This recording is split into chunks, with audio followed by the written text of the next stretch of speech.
Oh, ano, senyorita? Hanggang higa ka na lang dyan habang buhay? Ha?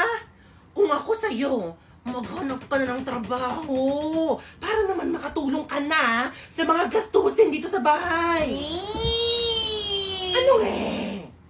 Yung anak ni Tita Baby mo, may trabaho na. Dito nakahanap sa boss job. Kaysa naman nakahiga ka lang dyan, sabi Tita Baby mo ha, sila mismo yung nag-recommend kung saan trabaho ka bagay. At pwede mo pa makausap yung boss mismo. Sige po, mamaya.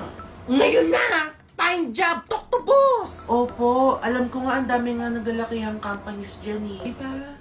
Tsaka sabi rin sa akin, Tita Baby mo, ha? Sa boss job, pinapaganda yung resume mo, ha? Dahil tumutulong daw yung ano ba yun? Yung AI?